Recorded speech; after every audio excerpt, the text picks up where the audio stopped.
Collab Talk. Thank you for joining us. I am Ruchika Chopra and I work with the Urban Collaborative. I'm here along with my colleagues, Executive Director of the Urban Collaborative, Lauren Katzman, and Project Manager, Catherine Benedict. We will be supporting this conversation today and we'll keep an eye out for questions that you may have for our presenter, who we'll introduce in just a minute, and answer any Urban Collaborative related questions. So please, as you're listening today, write your questions, thoughts, ponderings, show your appreciation of what is being shared. Let us know if you have incorporated some of the work that is being shared in your work and have encountered some roadblocks, and please share if you have had successes. We call our time together today Collab Talk because we want to spend this hour with you talking and collaboratively learning. Let me remind you that we will be recording this session and we'll have it available for you and your colleagues to review. Also, closed captioning has been enabled, so if you need that support, please feel free to use it. Today, David Adams, the Chief Executive Officer of the Urban Assembly Schools in New York City, is joining us.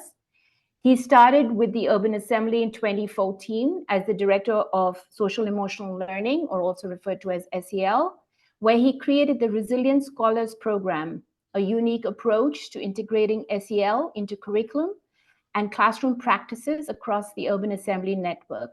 Resilient Scholars Program has since grown into a national program serving schools and districts in Los Angeles, Houston, Syracuse, and other cities. In 2022, David was named one of Crane's 40 Under 40 honorees. And in 2021, he received the Champion of Equity Award from the American Consortium for Equity in Education. David is a co-founder of International SEL Day, sits on the board of CASEL, is an author of The Educator's Practical Guide to Emotional Intelligence, and a co-author of the textbook Challenges to Integrating Diversity, Equity, and Inclusion Programs in Organizations. He is also a civil affairs officer in the Army Reserve. And just as an aside, I had the privilege of working with David when he first started his work with New York City schools, and I learned a lot from him about how to support development of social and emotional skills for all of our students. David's presentation and discussion today is titled Social Emotional Learning in the Age of AI, Centering the Skills That Matter. Welcome, David. Thank you, Ruchika, so much. Really excited to be here with you again. I might mention that I started my career in special education alongside Ruchika, and Ruchika was the director of inclusion and taught me a lot about thinking about how to ensure that young people and students with disabilities were being educated in an inclusive environment. So it's really nice to be back here in relationship with you today. I'm talking about social and emotional learning, which is a conversation and a topic I talk a lot about. And as you mentioned, this is social emotional learning center in the age of AI, centering the skills that matter. And I was preparing for this, Ruchika, as you know, spent time preparing for my presentations, and I was researching, and then this happened. So what had happened was I was ready for this presentation to go, and I had some great, powerful predictions around what AI was going to be and what AI was not going to be. And then just yesterday, OpenAI released ChatGPT 4.0 faster mode that's free for all ChatGPT users and has all sorts of new capabilities that I could not have predicted if I had tried to. And let's just talk about what some of those capabilities are. So first, the latest and greatest is that it has voice and prosody. So it can generate natural sounding speech. It can match styles to different contexts, which, by the way, is better than some folks in my family can do, knowing how to kind of match their style to the context in which they're trying to influence. Prosody control, intonation, stress, rhythm, multilingual speech, as well as being able to be interrupted and pick up in a conversation. So literally, just as I was thinking about the role of social and emotional learning in the age of AI comes in and upends my expectations with regards to what is capable with the type of technology that we have today. But don't worry. Even though we basically have Jarvis from Iron Man in this new ChatGPT, we still have the ability to talk about what social and emotional learning, social emotional skill development will look like in the age of AI, so that our schools are equipped to make sure that our young people are successful in 2024 and beyond. So fear not, I was still able to put together some objectives for today, particularly the ability to name social emotional skills that contribute to teaching, learning, and citizenship, and participants will be able to place these skills within the context of education, within the education process in the context of AI. So as Ruchika mentioned in the beginning, this is a participatory conversation. I'm going to be stopping and asking you to either come off of mute or drop your conversation into the chat.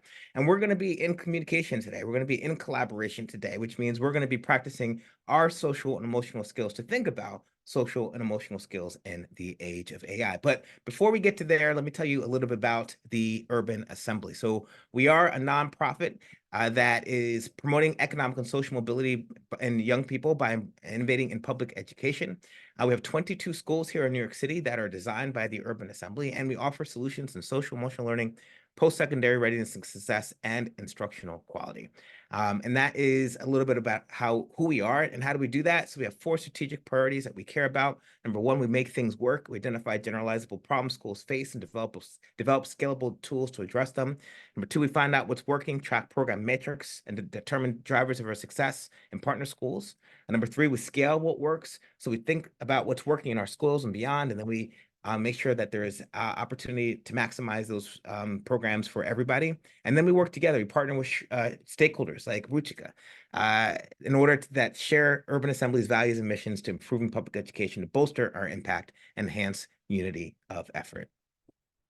And the conversation that I want to have today is going to be really grounded in this notion of artificial intelligence and what are the capabilities of artificial intelligence and how we think about the role of artificial intelligence and social and emotional learning. And the Urban Assembly actually has some experience in this. So this is an article from Chalkbeat, and this is featuring our network of schools here in New York City. And this is reflective of our Project Cafe, the classroom automated feedback environment, where we're actually using artificial intelligence to give feedback to teachers more consistently and more frequently across a range of instructional interactions like positive climate, instructional interactions like feedback and quality feedback, as well as feedback interactions like classroom management and productivity in the classroom. So we've been piloting this work and are piloting this work within our Urban Assembly schools to kind of have a sense of how we can use artificial intelligence to get more feedback more frequently to more teachers so they can improve their practice more quickly for students to benefit. So now that you know a little about UA, here's a little bit about me. Ruchika knew me before I had 2 kids and I was married, but since then, I've got 2 kids, Elijah and Isaiah. My wife is a former guidance counselor in New Jersey. A little bit about my background. I studied at the Rutgers Social Emotional Character Development Lab. I was at the Yale University Health, Emotional, and Behavior Lab. Spent some time at the Aspen National Commission on Social and Emotional and Economic Development. I was Social Emotional Learning Coordinator for District 75, our special education district in New York City. I was the Social Emotional Learning Director for Urban Assembly. I currently sit on the Council Board of Directors, currently the Urban Assembly CEO, and I am a captain in the U.S. Army Reserve in the Civil Affairs Branch. Now, that we know a little bit about each other, I talked about the UA, I talked about my background, and I want to talk to you now about a conversation I had with a tech bro. And for those of you who don't know, ASU, who's co-hosting this, has a conference every year called ASU GSV, co-hosted. And in this conference, it's an ed tech conversation. And it is full of what we call tech bros. And if you didn't know what a tech bro was, I've gotten you a picture here so you can recognize them out in the wild, right? You'll note their tech vest, their lanyard telling you what they do, and a plaid button up to let you know that they are in the tech field. And so ASU GSV is a ed tech conversation and our conference, I should say. And you have, on the one hand, venture capital. On the other hand, you have educational professionals. And all I kept hearing when I was in this space was that it's going to be time to completely disrupt schooling. Um, and I was curious, tell me more. And so folks were saying they're going to be the Uber of education, public education, that they were going to deliver information in a way that completely would dismantle the need for brick and mortar structures because information now was cheap to deliver to students. And that information was what they understood the purpose of public schooling to be, right? And so I took some time to think about our ed tech bro here, or tech bro chic, and I realized that there's a real difference in how we understand the role of public schools. And that difference is driving people's understanding of what it means to disrupt public schooling writ large. And what do I mean by that? So I mean that one of the challenges in public schools is that we do multiple things. One is that we transfer information about the world around us. So this is what people are thinking about when they're talking about algebra or ensuring phonics-based learning in terms of the science of reading. Is there's an information transfer that happens in public schools, but there's more to that, right? There's also a sense of teaching young people about who they are and who they are in the world. And so as we think about the role of social and emotional learning in the age of AI, we also need to think about the role of public schools in the age of our country where it's at today. And to start off this conversation, the one thing I want to put out is this idea that our public schools teach young people to understand, right? They teach young people to understand the world around them, to understand themselves, to understand their place in the world around them. But ultimately, the role of public schools is to teach young people to understand so that they can participate, right? And so if we understand the role of public schools of teaching young people to understand so that they can participate, we recognize that AI will never replace what's happening in schools with regards to teaching young people to understand themselves and the world around them so they can participate in society. Because in order to do that well, right, we need to build on this notion of connection. So connection truly is everything. And I want to present this argument to you guys as we're thinking about social emotional learning in the age of AI. So before we get started, in the chat, drop in what Google was able to innovate on in the early 2000s. So the internet had just come out. There was a lot of different search engines. What was Google's big innovation in the early 2000s that allowed them to be the search giant that they are? So just drop your thinking into the chat.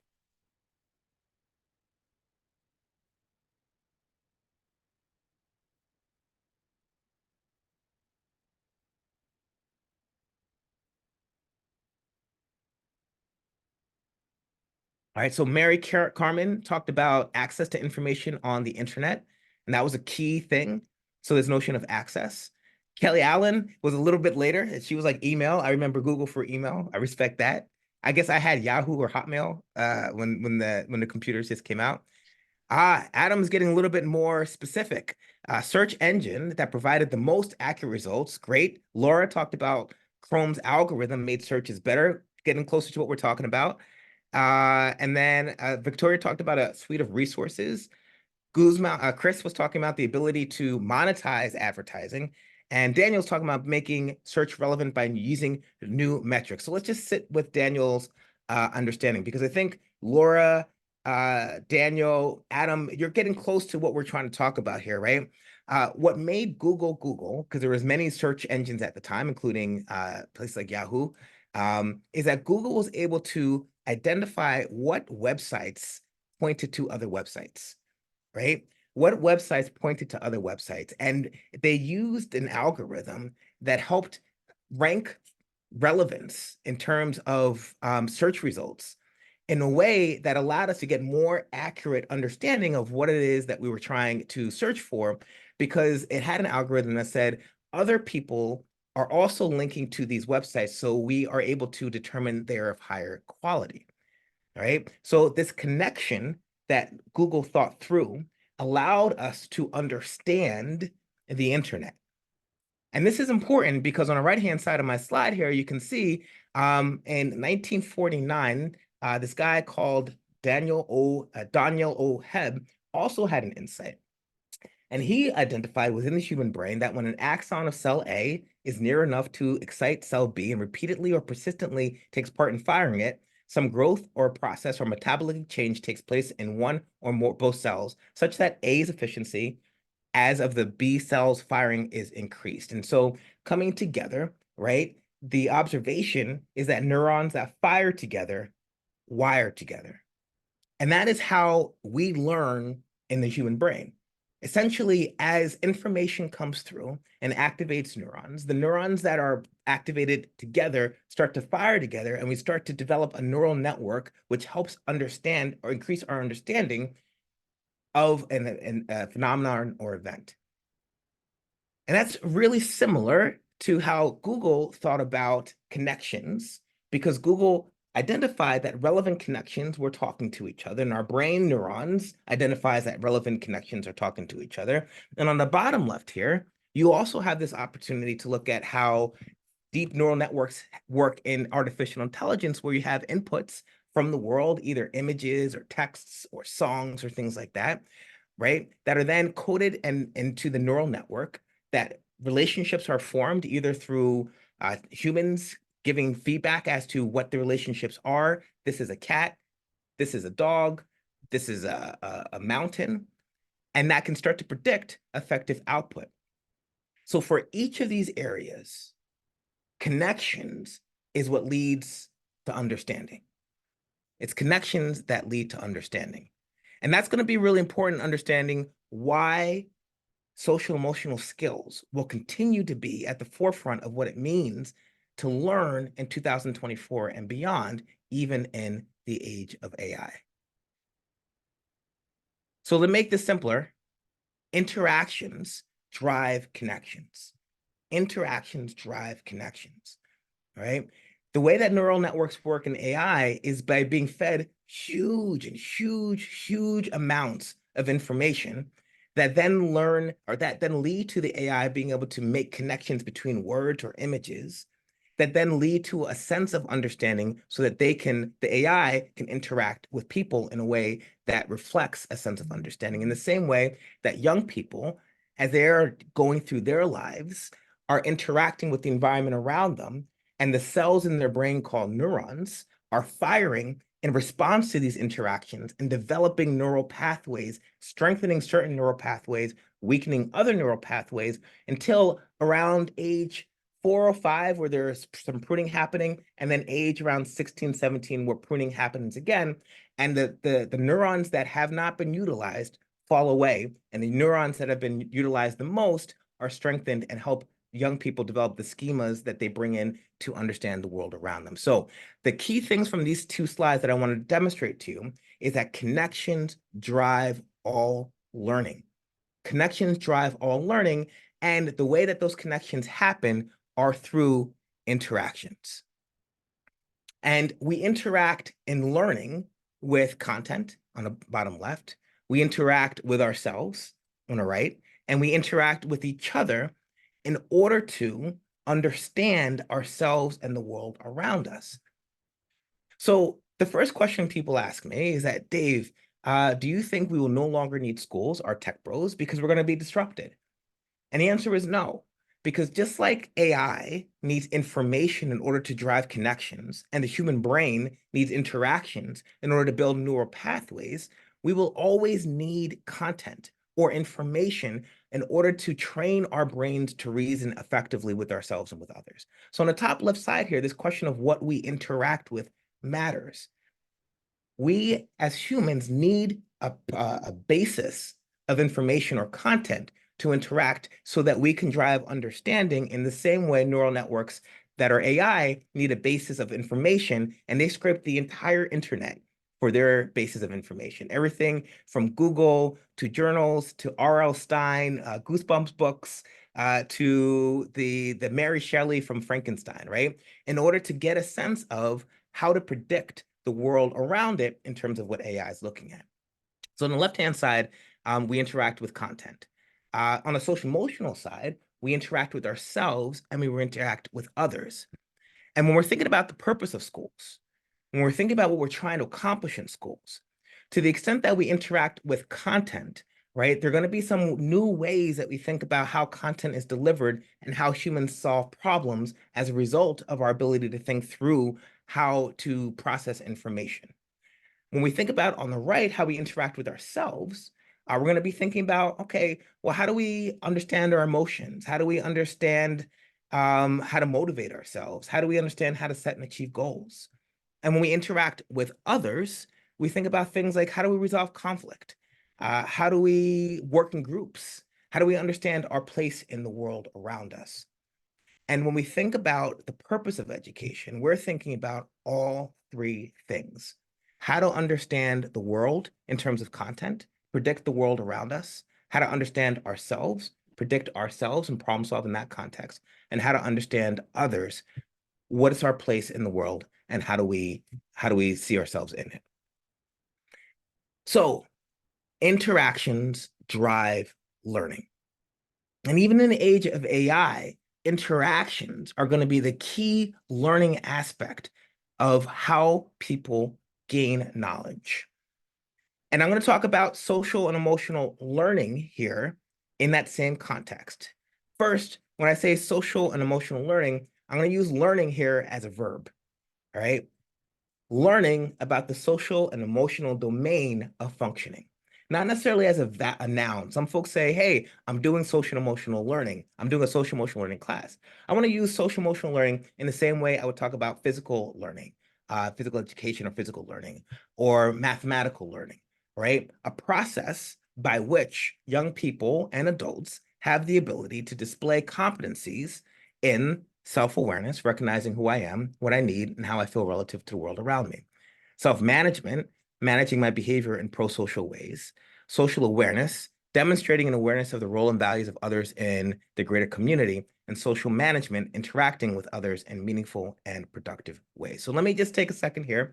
We're going to pop into the chat again, and we're going to ask ourselves, what's the role that schools play in developing self-awareness, self-management, social awareness, and social management, with this notion that students need to be able to demonstrate these competencies in order for us to say they have truly learned?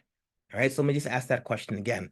What's the role that schools play in developing self-awareness, self-management, social awareness, and social management, with the caveat that students have to demonstrate these competencies in order for us to say that they have truly learned? I need to be able to recognize who I am. I need to be able to manage my behavior. I need to demonstrate an awareness. I need to be able to interact with others in a meaningful and productive ways. Let's drop into the chat.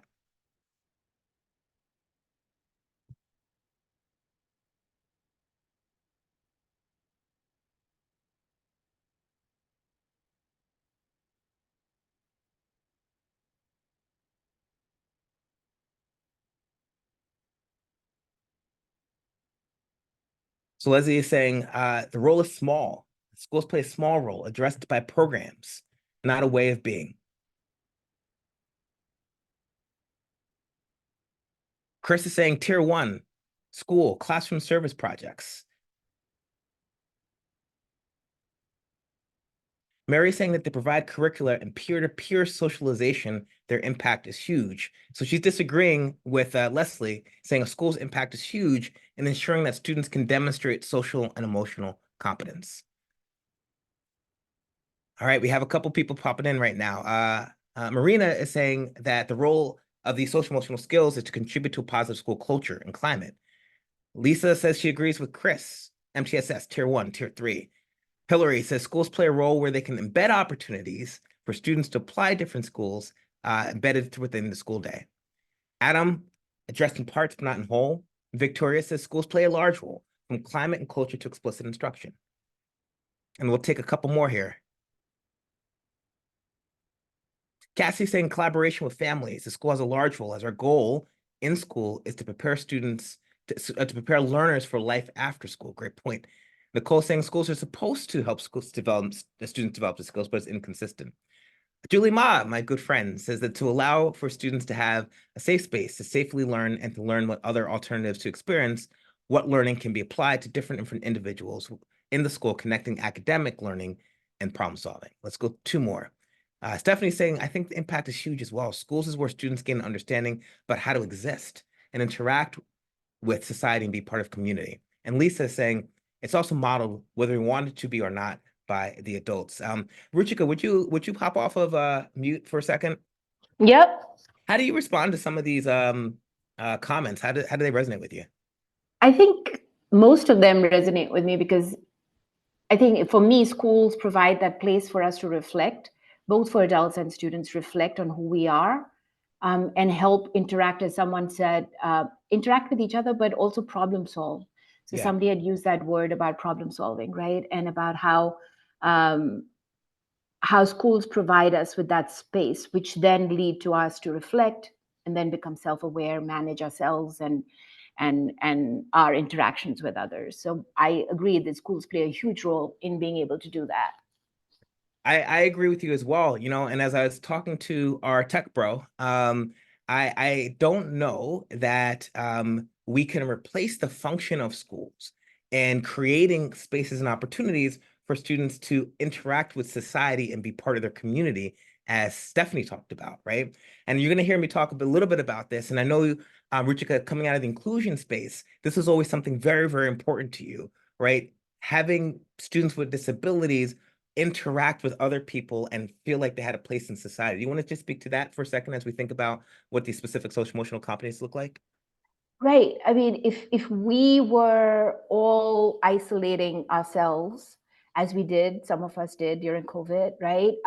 We kind of see the results of that happening right now, how that isolation led for many of us to make it harder for us to come back into the society and have those interactions and be productive. And the similar thing is what, as we've talked about before, when we separate groups of students from others, I believe that that same kind of ability to interact with others, we are taking away that access and opportunity for the students to do that, to be able to put themselves in situations where they can have real life results to things that they say or do, which helps them again to develop their sense of self and sense of society and their relationship with it. I couldn't have said it better, Ruchika. And I'm going to continue to hammer on this point because we're talking about schools and social emotional learning in the age of AI. And yes, we will have new information transfer systems. We have mechanisms of action that can get students individualized teaching and learning on content. But in order to develop a sense of self, in order to learn how to relate to others, we have to be in partnership and relationship with others. We have to be in partnership and relationship with ourselves. And here, schools are always going to play an extremely significant role in creating learning experiences so that, as Ruchika said, young people can go off and interact with other people in the real world, right? The goal here is not to teach young people how to interact with computers, not to teach young people how to interact even with AI, but to teach young people how to interact with other people as part and parcel of what it means to be in a society. So let's talk about what these social emotional competencies look like and how they break down, and what kinds of learning experiences we can organize in schools that relate to a student being able to recognize who they are, manage their behavior, and demonstrate awareness of the roles and values of the greater community while interacting in meaningful and productive ways. So this is coming from one of our urban assembly schools here, and we're looking at self-awareness. And this is focused on recognizing who I am, what I need, and how I feel relative to the world around me. And as you can see here from the urban assembly school, we have a number of different ways of thinking about this in terms of inputs. We call them inputs into student social and emotional development. We have social emotional supports like Ready Lab, in order to support students' ability to demonstrate their needs and emotions. We have counseling, exit tickets, Murray Bertram Campus Clinic, journaling, restorative practices. Adults around them model awareness of what they need and they feel through mentoring.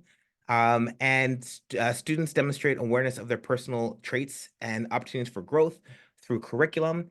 Demonstrate awareness of their external supports through things like restorative circles and CTE explorers. And of course, adults in their life articulate the supports they have around them by doing things like co-planning and mentoring. And as we think about social and emotional learning as inputs, right, experiences, and social and emotional competence as the outcome of highly effective social and emotional learning, it gives us a sense of the role that AI can help play by giving students some opportunities to think about and practice some of these social and emotional skills. Let's just take a look to see some other examples of this. In the same school, we have students have a sense of personal responsibility as a social and emotional learning outcome in terms of their competency, and the inputs in terms of social emotional learning, project-based learning, graphic organizers, annotation and summarization. We have Peace Out Sports, student government, and we have adults in my life model awareness of their responsibilities as well as co-planning. And then you have 1E that at the moment doesn't have any input. Students demonstrate hopefulness, positive expectations regarding themselves and their abilities in the present and future, and adults model hopefulness and positive expectations regarding themselves and their abilities in the present and the future. Let's take a second to look at self-management. I can manage my behavior in pro-social ways. So again, here we have on the left-hand side some standards or indicators. On the right-hand side, we have the competency that students should be able to demonstrate. And then right under that, we have the opportunities for students to learn self-management in ways that would result in that competency. Things like restorative practices, counseling, Resilient Scholars Program. We have things like students demonstrate genuine honesty, that are genuine, demonstrate honesty, integrity, inputs like student work analysis in terms of instructional practices, or internships in terms of extracurricular activities, effective choice-making, decision-making skills. We've got labs and simulations, journaling, freshman orientation. And then let's talk about students demonstrating increasing levels of independence and ability to set and achieve goals, project-based learning, annotation, journaling, freshman orientation, etc. All right, so now that we have a sense of social and emotional learning as a series of learning experiences or activities that result in social emotional competence, let's get back to the chat. What do you notice about how the Urban Assembly School, Urban Assembly Make Academy thinks through social and emotional learning and how it relates to students' social and emotional competence? And you can just hop in the chat right there. Ruchika, what are you saying in terms of the way that the Urban Assembly School here thought about social emotional learning and social emotional competence? I really, initially, when you started sharing it, I was not sure as to what that looked like and what that meant. And more that I think about it, from what I'm understanding is that the bullet points under the competencies are inputs or places where students are learning those skills that they can then demonstrate to see if they've met that standard. Am I stating it correctly? You're stating it great. Yeah. And to me, then, to your question about what this means, to me it means that the school has thought through their systems and their programming and their instructional practices to help make connections on where and how they're making that conscious decision to teach the social emotional learning skills, so that the students can then show the outcome of the standards that they have achieved. So it's a planned way of that they have implemented to be able to help students learn the skills and the staff to know where they might teach or see these skills being developed. I couldn't have said it better myself, Ruchika. I'm going to have to turn this webinar over to you. When we think about this idea of neurons that fire together, wire together, when we think about Google using an algorithm to see how, oh my gosh, UA, look, Julie Ma, you're going to take it right out of my mouth. UA is kind of like the Google and engine analogy you presented earlier. It connects learning just beyond just the academic, but applying how to effectively communicate to their real life situations.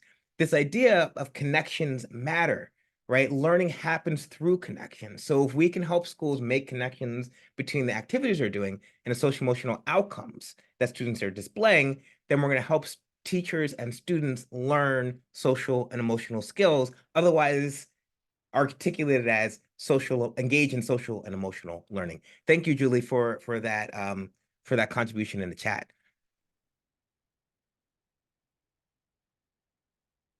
And we can open it up as well to some other folks as they're looking at what do you notice about how Urban Assembly thinks through social emotional learning and competence, and thinking through that idea that learning happens through connection, right? That was the big idea that we took from the neural networks that are artificial, our own neural networks in our heads, and how Google created understanding through connection. So let's see what we got in the chat here.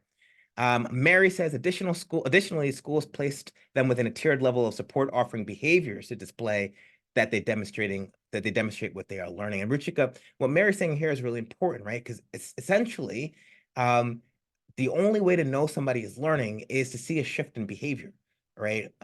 It's not really a thinking thing, right? You can't learn by thinking. If you're taking a math test, it's not like, can you think about algebra? You have to demonstrate that you know it, right? And that's that shift in social emotional, that learning as an actual activity.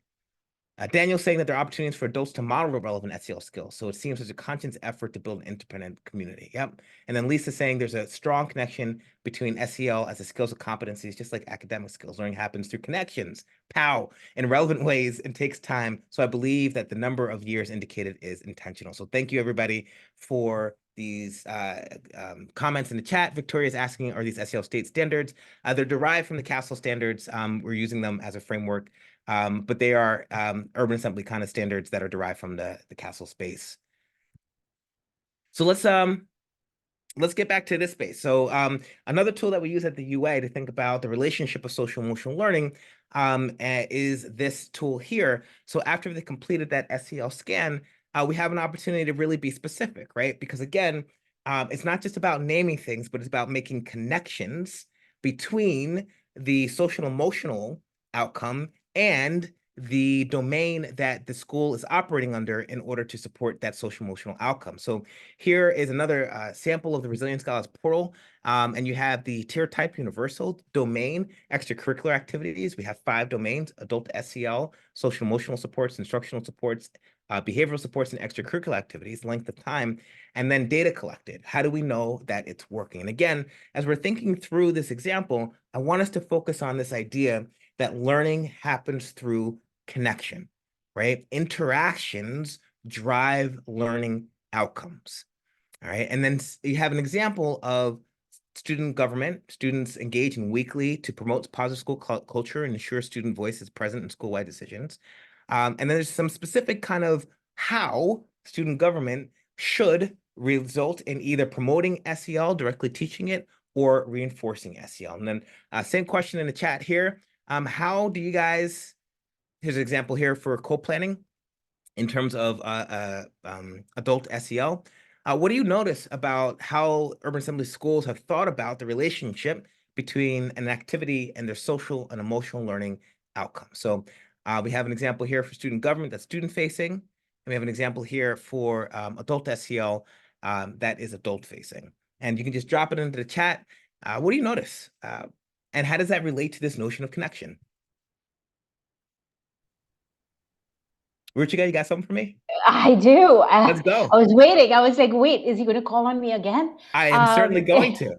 Because so many times in the world of inclusive education, as well as just education with so many adults in a building, we talk about co-planning, and we talk about the necessity of that for instructional reasons, right? On being able to deliver and provide access to students. But the idea of thinking through of how that also provides the modeling that students need to see how adults and people exist together and plan together and work collaboratively and productively to a certain end and an outcome. That's great. It's not something that, again, I made that connection with before. So I love seeing that. And I was so taken by that aspect of it, because it again gives the students that modeling that's needed, but also gives the adults in the school a connection to what they're doing with not only the academic, but also the social and emotional well-being of themselves and others. It's a great point, right? And this is this notion that you can't take people where you haven't been per se. So if we want collaboration with students, how do we structure our adult environment to support that as well? And so that is one of the key things that we're thinking through here, because we think about the relationship between what adults are doing and what students are doing here in the examples here. We get a little bit of a sense of how. Just give me 1 second. I just lost that. There we go. Of how modeling these things and being explicit creates connections, and these interactions then are driven from these connections in order to produce social and emotional learning. And I've seen I've lost the chat. Would you just drop something into the chat? There we go. Okay, I can see it. All right, and we have some folks in the chat. Interactions drive learning outcomes from Lauren. And Nicole is asking what we use for a student perception survey, and we'll cover that when we can open up for discussion as well. So what I want you guys to talk about, think about so far, is this idea that we've explained to begin, right? We know that connections matter, and we know that we need information and content in order to make connections. And the more certain things are placed together, the more likely they are to be understood either by an algorithm or our brains. And so where social emotional learning is positioned, and how we make connections between social emotional learning and what we're doing in schools would allow young people to understand not only themselves, but the world around them, as well as some of the content that we're looking to develop. All right. So the next thing we're going to talk about is that it's not just students that benefit from social and emotional skill development. I'm going to make another connection here between social and emotional skills and teacher facilitation in the classroom. So on the left-hand side, you have the classroom assessment scoring system, which is a tool we use at the Urban Assembly. And you have a concept of instructional learning formats. With an indicator, the teacher actively facilitates students' involvement through questioning, appropriate pacing, and the active display of interest and engagement in students' work and participation. We have behavior markers on the bottom left, promoting involvement, effective pacing, and teacher interests. And on the right, we have enabling social and emotional competencies. So in this case, we're talking about things like self-management. Teachers demonstrate the ability to manage their needs and emotions with regards to attention management and emotion. For social awareness, teachers demonstrate awareness of their students' skills, interests, emotions, and perspectives, specifically awareness of social cues and perspective-taking skills. And so we have a quick activity here for folks in the viewing audience. And what I want you guys to do is look at these 4 questions. You're going to look at the enabling skills, attention management and emotion management, attention and emotion management. You're going to look at awareness of social cues, and you're going to look at perspective-taking skills. And I'm going to ask you to fill in the blank for this first question. Teachers use attention and emotion management, awareness of social cues, or perspective-taking cues to accurately gauge the level of classroom involvement during a lesson or activity. Drop your answer in the chat. In this case, Ruchika, I'm not going to ask you to speak quite yet because I want to see how well our audience can think through the relationship, the connection between social emotional skills and instructional interactions in the classroom. So teachers use blank to gauge the level of classroom involvement during a lesson or activity. Awareness of social skills, perspective-taking skills, or attention management and emotion management.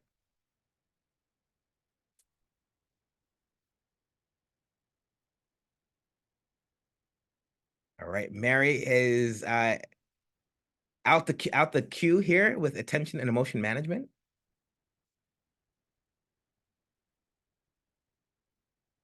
All of the above, awareness of social cues, all of the above, all.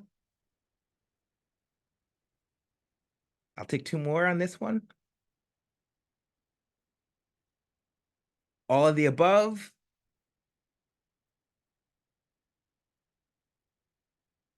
One more. Ruchika, let's get you for the one more. What were you thinking on this?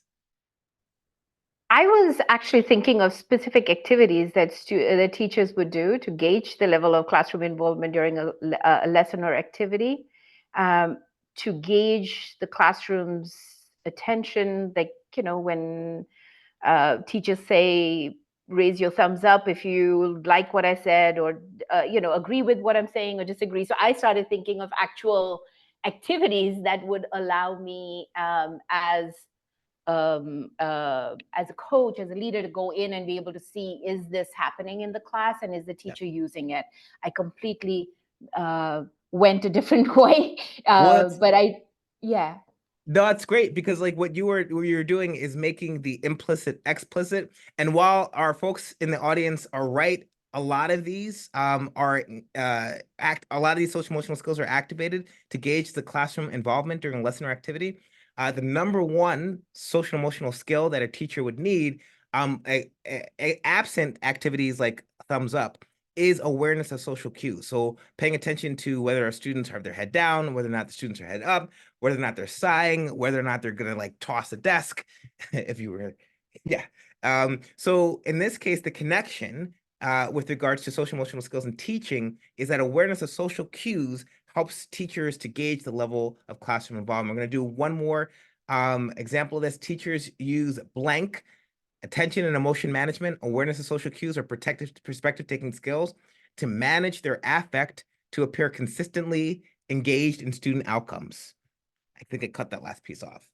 Teachers use attention and emotion management, awareness of social cues, perspective taking skills to manage their affect to appear consistently interested in student outcomes.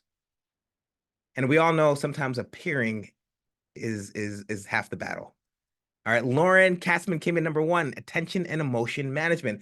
Ruchika, I'm gonna go back to you on this. Without having to tell any stories specifically, have you ever had to manage your own emotional response so that students felt like you were paying attention to the things that they were talking about in order to Oh, engage yes. student teacher interest? Oh, yes. All the time. I'm a Yes. parent, so I do this all the time Yeah, as well. exactly. We all have a life outside of school and outside that classroom, outside that specific lesson. So many times I've had to manage your own emotion and attention to what's happening to be able to stay in the classroom and stay connected with the students and the lesson being delivered. That's right. All right. And so as we think about this notion of teacher interest, being able to gauge the level of teacher student involvement, and we are knocking it out over in the chat. Everybody's tracking attention and emotion management. We recognize that these are now teacher social emotional skills that are not necessarily informationally based, but that support the process of teaching and learning in the classroom through interactions. Again, the quality of interactions are going to drive connection. Connection drives learning, and the social emotional skills that enable these interactions are the ones that we're talking about, will not necessarily be ones that can be replicated through artificial intelligence. The last thing I want to talk about here, before we open it up to question and discussion, is where artificial intelligence does play a role in social emotional development, and how do we think about this happening. So this is the Handbook of Social Emotional Learning Research and Practice. I had the privilege of authoring 2 book chapters in the second edition of this, which will be coming out in June. And you can see here, I actually had an opportunity to write a book chapter with Dr. Susan Rivers, Michelle Berterli, and Letha Melvin, and we focused our conversation on SEL and technology. And so I've actually thought a lot about the role of social and emotional learning in the context of technology. And I think there are some really key areas that AI can play a role in. So let's talk about what those key areas are. Number one, when we think about what are the biggest challenges of students acquiring social and emotional skills, the biggest challenge is that in a school day, we actually don't necessarily have that much time to practice social and emotional skills with guided practice with feedback. Let me just be specific on that. We can practice them because we're working in groups and we're collaborating, but they're not necessarily guided practice where we have an opportunity to get feedback and learn what went well and what are some challenges.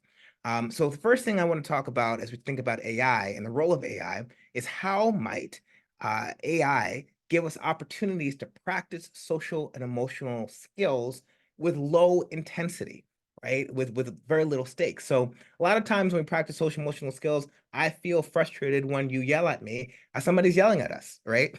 So it's not really the optimal time to practice those skills, because when you're acquiring the skills, it's in conditions of low stress and emotionality. And when you're deploying and activating the skills, it's usually in conditions of high stress and emotionality. So in between that, I do believe that AI has a role in terms of helping students practice skills at varying levels of intensity so they can get used to activating these skills in the context that you need them to. Secondly, generalization of social and emotional competencies. And again, at varying levels of intensity. So again, when we're thinking about one of the challenges of social emotional skills, you might learn them in the classroom, you might learn them in a counseling session or even through sports, but it may not be obvious to you that you can take that same skill and apply it in your relationships. I remember, for example, I was working with one of our schools, and we were talking about accountable talk scams. I agree because, I disagree because. And I was talking about some of the challenges that are happening in the Middle East and how we create some discourse across our staff on that. And the staff said to me, David, we teach our students how to have disagreements and how to build on each other's response. And this is a true story. And he said, and we can do the same thing with each other. And this was like the big insight from my whole conversation, right? So it's not always obvious that we can generalize these skills from one condition to another with regards to the context in which they need to be deployed. So what AI can do is give us, again, scenarios, opportunities to generalize these skills across different contexts so students can practice cooperating effectively in home, at school, and get to do this when there's not always a lot of time to practice these things in a given school day. And then lastly, feedback on social and emotional skills. One of the key things that that's constrain student social emotional growth is that they often only receive feedback on social emotional skills when they're doing social emotional skills really badly, when they're displaying poor social emotional competence, right? Most students are only getting feedback on their social emotional skills when they are struggling either in their self-awareness, their self-management, when they're struggling to work in groups, and that's when people give them feedback. And most of the constraints here are time. So I do think that artificial intelligence has a really key role to play in helping students get more feedback more frequently so they can refine their social emotional skills more effectively. And the last thing I want to come over here is that conditions really matter when we talk about social emotional learning. Learning social emotional skills is not necessarily hard in terms of the abstract content we're talking about, but displaying them under conditions of stress and emotionality is hard. And so using AI to vary those conditions as opposed to host group instruction is a really good way to use technology to support young people to develop social emotional skills, and teachers too, right? So that's the last thing I'm going to say about this slide. We talked about what teachers are doing, working with AI to develop scenarios where teachers can work through difficult situations with students without having to practice their emotional competence on students is a scenario where students and teachers can develop their social emotional skills by using technology. And we have a quick here example of what that could look like. So this was developed in our new ChatGPT 4.0. So it's an example of what type of projects and conflicts may be able to be arisen in the context of a scenario driven by AI. And an example here is just an opportunity for students who have different communication styles to work through some of these communication styles in dialogue with an artificial intelligence tool that allows teachers to do more than one thing, right? So in this case, the objective is to be in dialogue with ChatGPT through voice-activated conversations in order to have a conversation around that conflict resolution, which allows teachers to be in multiple places, students to receive feedback on their social emotional skills, practice their social emotional skills under low conditions of stress and emotionality, and also think about what they can develop in terms of an activity that the teacher is supporting. Here's some examples of the roles that you could play. And the key thing here is to get more instructional feedback around social and emotional learning to students so that teachers don't have to be necessarily focused on all the students all the time, but they can pop in and give David feedback or Ruchika feedback, thereby enhancing the social emotional competence of their young people. So we have one more opportunity in the chat. We have about 5 minutes left, but not only just what you notice these opportunities promote and how these opportunities promote SEL, but also what is your feedback in terms of our two objectives? We work to be able to name social emotional skills that contribute to teaching, learning, and citizenship. We want to make sure that you were able to place these skills in the context of education process, in the context of AI. And we went through examples of connections, how connections matter, how connecting social and emotional competencies and learning to things like instruction and academics supports learning. We went through examples of urban assembly schools and talked about the importance of schools producing young people who understand. And to the extent that we can produce young people who understand, there will always be a role for educators to help students think about themselves and the world around us. So those were our objectives for today. And then we landed it in this notion of how we might use AI to enhance student social emotional competencies rather than take away from student social emotional competencies using this example over here. So we're going to open it up for some quick question and answer. And we have about 3 minutes. So drop your questions in the chat and I'd be happy to talk about them.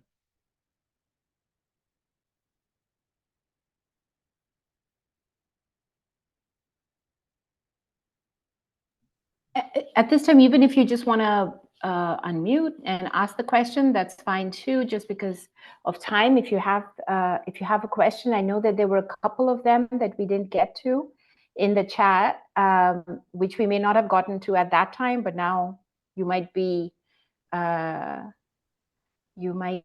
able to ask if we still didn't answer that question. Looks like Leslie is open and ready to go. Shoot, Leslie, take a shot. Hi, I have a quick question. I'm Shoot. just wondering, when you talked about providing feedback to teachers consistently and frequently, if you had any specific programs that you were using, or like how are you guys going about doing that? That's a great question, Leslie. So we're developing a tool called Project Cafe, and Project Cafe essentially uses video-enabled AI to give teachers feedback around some key instructional moves. So we know that teachers can benefit from more frequent feedback, but we also know that it's constrained by labor, essentially, right? To have another person in the classroom giving you feedback is hard, and even to watch yourself and take your own video is hard in terms it takes a lot of time. So we've measured it about 185 minutes it takes to give one teacher 1 unit of feedback. And so we believe that by using AI, we can get teachers more frequent feedback more often. And so then when they're sitting with an instructional coach, they have a lot more information to talk about as opposed to just one classroom. I just saw you today. I've actually have here 30 or 40 examples of all the ways that I asked open-ended questions and how students responded to that. So that's an example of using AI to enhance the quality of feedback in a classroom so that students get more benefit from high quality instruction in a classroom. That sounds really awesome. I'm just wondering, is that accessible to everyone or? Yeah, we're developing it right now within the Urban Assembly Network, so we're refining it in our UA schools, but we hopefully hope to bring it out to other folks by the middle of next year. Thank you. And kind of in the same vein, David, I have a question about the about how the schools develop some of those bullet points that went with each of the different competencies. Was that school led? Each of your schools did came up with some of those examples for themselves because they look different for the 3 examples that you shared. Yeah, so we have a tool called the Resilient Scholars Portal, and that tool is used in urban assembly schools and other schools in New York and beyond that helps schools to think about what are the activities that we're doing in instruction and in extracurricular, and how do they relate to these social emotional outcomes. So the schools decide their own inputs. The social emotional activities are standard across all the schools. And then that how we get from the connection between what we're doing and the activity and the social emotional outcome that is generated by the school. Great. There are 2 other questions.